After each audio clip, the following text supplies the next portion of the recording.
Welcome everyone to another episode of Test Chamber. We're taking a look at Fire Emblem Awakening, the newest entry in this long-running series. It hit store shelves on February 4th. I'm your host, Andrew Reiner. I like great games. I got Kim Wallace here. Kim, how you doing? I'm good. We haven't really been seeing eye to eye on great games. Ni no Kuni has created a divide between our relationship. I like it. Kim thought it was okay, but we both agree that this series is remarkable.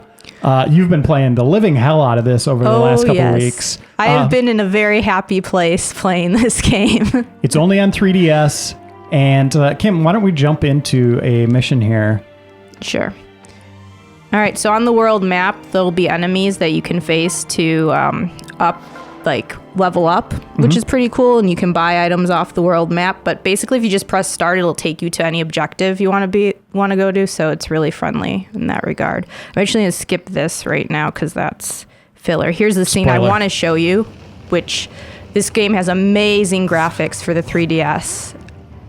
Look at that. And this is the main character, Crom, and then you have your character who you customize, who you're on a journey with him. Basically, you see yourself kill him in the beginning of the first scene. And so then you wake up and you have amnesia, and he's right beside you. So it's like, what is going on? So you're basically trying to avert that fate throughout the whole journey. Interesting. So it kind of keeps you on the edge of your seat because you're like, I know this event is coming. I'm getting closer with him. What's going to happen? And in the case of my game, my character actually ended up romancing him, so it made it all the more intense. So. Whoa. The Eye of Soren? The blue version? They're coming from the sky. Soren got blue contacts.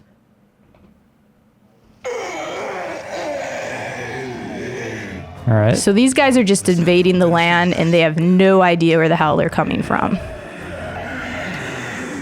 So they're everywhere. They're taking over everything. There's a lot everything. going on in the story. It kind of jumps around a lot. There's also a huge battle with other territories for the sacred Fire Emblem. So it's a lot to take in. And then once you get past, certain points in the story, it focuses more on that changing of fate and what's going to happen. So, but like I said, the game looks amazing. I was impressed. Probably the best I've seen on the 3DS yet. For an RPG. That's cool. The great cinematography too. Oh, who's that? Who's that? I don't know. Who is it? Okay, so this character is called Marth, who Fire Emblem fans will know. But, as always with Fire Emblem, you never know what's going on. It could be... I mean, they did such a great job of hiding who it is. I think they really... No one would ever know unless you told them, Kim. I have to make sure not everybody understands the significance. He's in Smash Brothers? I don't know. Nice work. Wow, and there's a lot of these cutscenes? Quite an entrance. So. I mean, they happen at good moments in the game, but you'll play a couple of, of levels and then eventually get there. And this entry is once again developed by Intelligent Systems, a developer that doesn't get enough credit.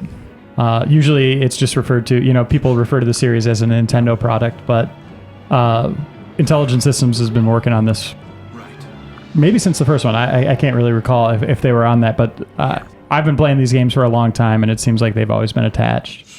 How does this one differ from other ones, Kim? So they've entered there's a lot of the stuff is the same. You can, obviously the terrain, depending on if you put people in forts, they can get extra HP that way. Okay. Also, if you put characters next to each other, they'll get added stat bonuses. Friend bonus. Yes, another cool feature is, I have to be careful with her because she does not have a lot of HP. You can pair characters up, which is pretty cool. So if you want one to get an extra stat you can make one super character.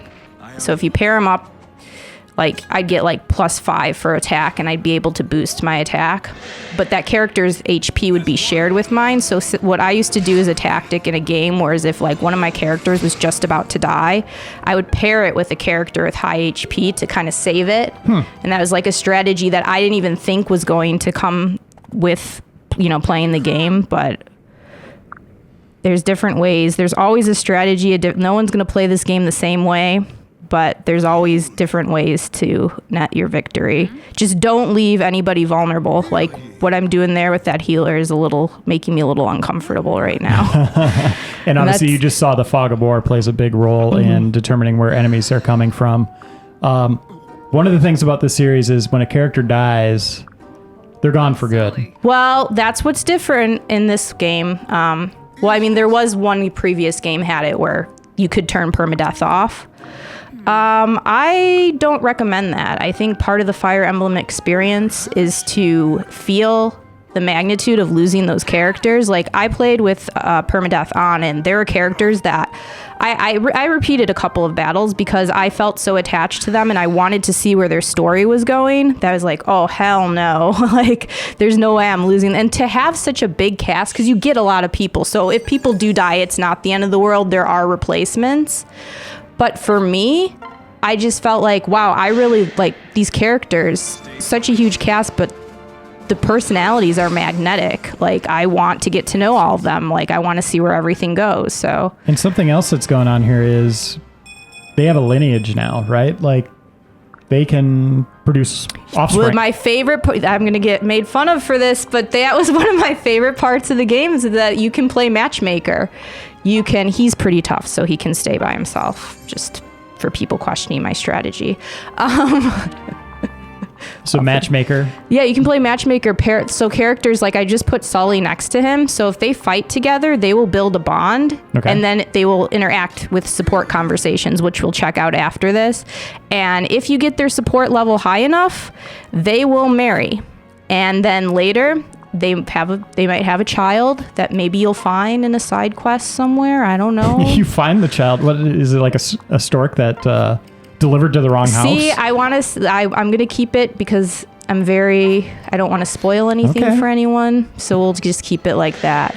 Oh no, not the healer. No. Okay. She's okay. She's okay. Yeah, she's fine.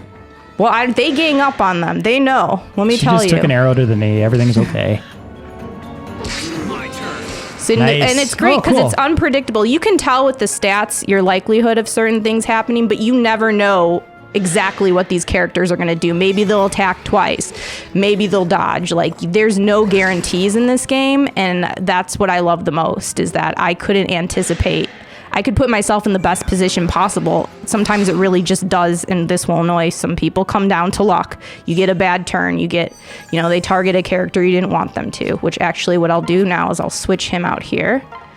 And he's going to take care of that. There's such a difference between the world map graphics, which is like kind of crudely animated sprites, and then you go into battle and it's just like, we're putting all of our money and detail into these fights. So even if she gets hit, she will get some HP back each turn. And I will say this is a hard game. Like all Fire Emblem games are hard in their own regard. So I mean, people know they're not getting in for a cakewalk, but that's part of what I loved about it. Like I haven't had to think so carefully about strategy before in a while. And I mean, it's great too because we don't get as many strategy RPGs as we used to. Right. So I really appreciate all the ones that kind of come over, but this one stands as my absolute favorite strategy I also love RPG the Intelligent Systems Advanced Wars. You see how strong he is? He's your guy. He will be your guy for the beginning of the game. I'm not even joking about that. So don't let him die. Yes, don't. You can be risky with him a little bit because I'll admit I'm facing the big boss guy. Oh. You're okay. Oh, you got this. She targeted my healer. Oh no,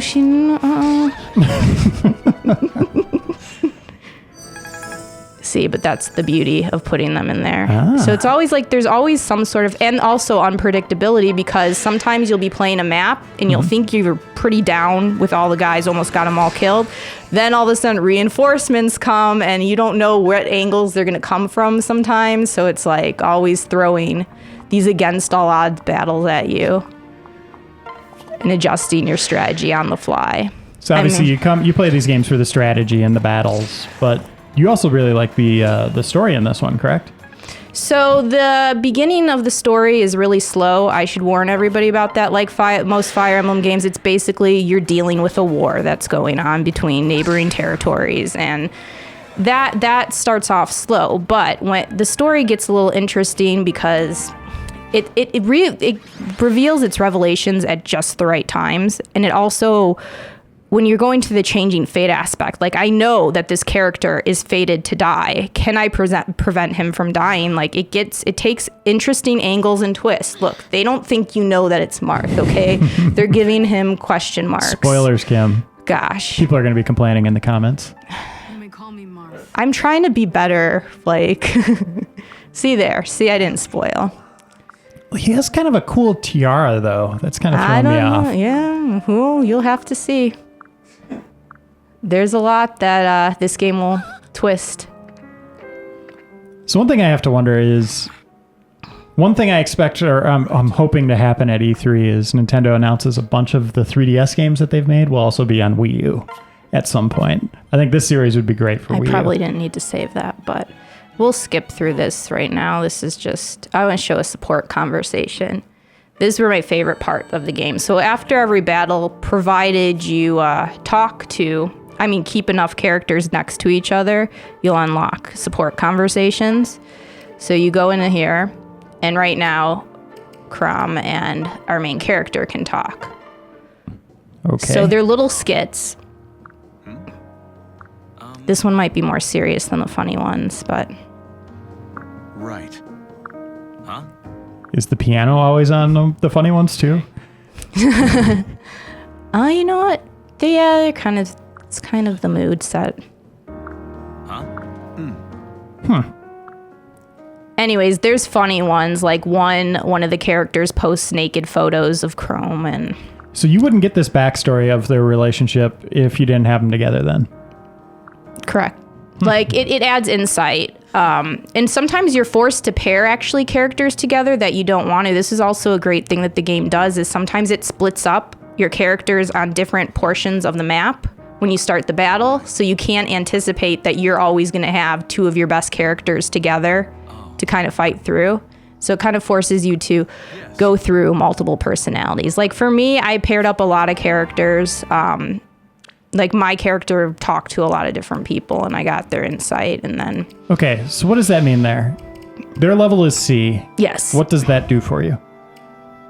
Right now, that means that enhances how much they'll help me in battle. So Okay. we saw when I stood next to them in the other one, it said like, my hit chance increased. The more I stand next to him, the more perks that level raises, the more perks I will get in battle. Maybe it'll up my attack by 10, next time. Or if you get it really good enough, you can go up to like the 20s. And Why does Sully have an S?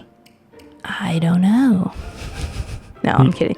That's as far, like, she's right now, because I'm on Chrome. Mm-hmm. Like the S rank is a marriage, like that's when you marry. So technically, Is Lisa his sister?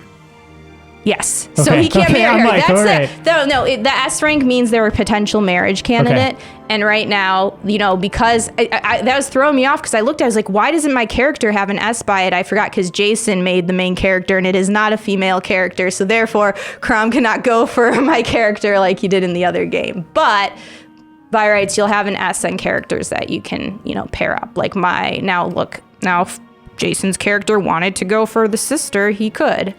See, What? so like he could also go for Sully. See, so some Game of Thrones those are action going characters on. you can, once you get to the S rank, that's when the marriage happens, and that's when this potential baby making. And then on the comes into bottom play. screen, there's a bunch of skills there. I noticed some of them have 2.